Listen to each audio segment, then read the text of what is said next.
After my father shot the Bigfoot in 1953, they had to cut it up because it was the only way that they could get it out of the swamp. And originally he said that what they tried to do was they were going to float it out of there. In other words, it was in a swampy area, cattails and such. It was sort of sinking into the mud. It was impossible to drag, but they thought if they could get it to water, you know, like a body will float. So that's what they tried first, which was to tie. This is the rope that they used, and they tried tying the Sasquatch up by pulling it by the head. And he told me that the native person that was running the guide service was bummed out, that he said that it was disrespectful to the creature, dragging it by its neck. So then he said that they tried dragging it by one of the feet and both the feet, but it looked like half the body is sort of covered in debris. So it looked like at a point they tried dragging it by one of the feet, because half of the body is just sort of covered with shit.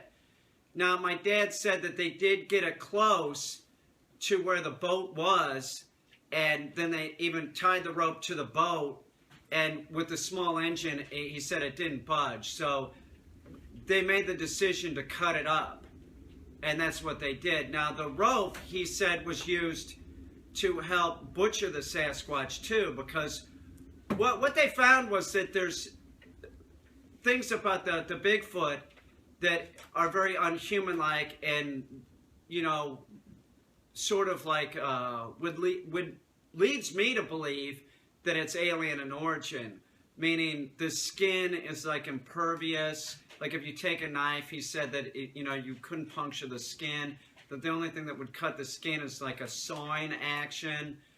The veins and tendons were extremely tough, and he ended up using like bolt cutters or cable cutters to break these. Now he told me that the rope was used to help cut those with the bolt cutters. In other words, they would cut a section and they would start cutting it. The meat sort of cuts like regular meat, but then if you run into a vein or a tendon, it's very tough. So they'd cut around it, and then they'd tie the rope onto it, and somebody would pull it. And he said that the veins and tendons are real stretchy, so they'd get it stretched, and then they would cut it with the bolt cutters. So this is the rope that was used to help butcher the Sasquatch and get the Sasquatch back to the road where they could put it in a car or truck, whatever they used. I really didn't ask. It sounded like it was a truck. And then the rest is history. The Bigfoot body parts have remained frozen and in my father's care for years, and now they belong to me. I knew that I was going to be willed these when my father passed away. He had sort of led on. That's kind of his favorite because I had similar interests like hunting and stuff. My other brothers, they didn't have any interest in this. They really didn't have that much interest in the Bigfoot body parts. My older brother said that he thought that it was gross and sad. My little brother, he sort of thought it was cool, but kind of disgusting. So I always sort of knew that when my father passed away, I was going to get most of the Sasquatch stuff. I received this about the same time. This was not in his will. I received this before he passed away, along with the boat motor and some other stuff that is related to the Bigfoot body parts of the Sasquatch that was shot in 1953.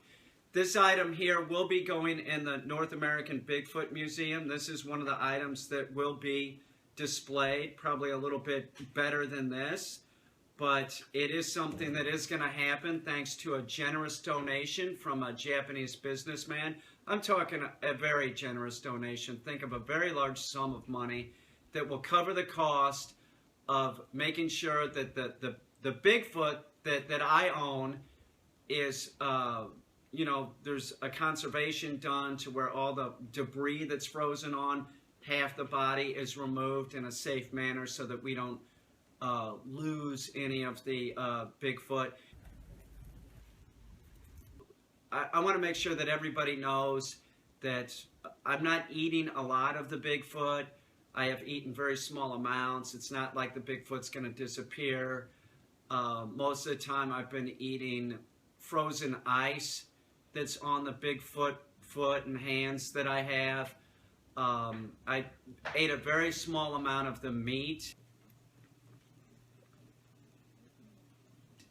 And I also have collected some of the frozen congealed blood.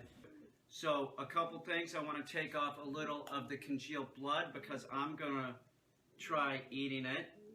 So I'm going to put it in here and just dice it up with a razor blade and just eat very small amounts.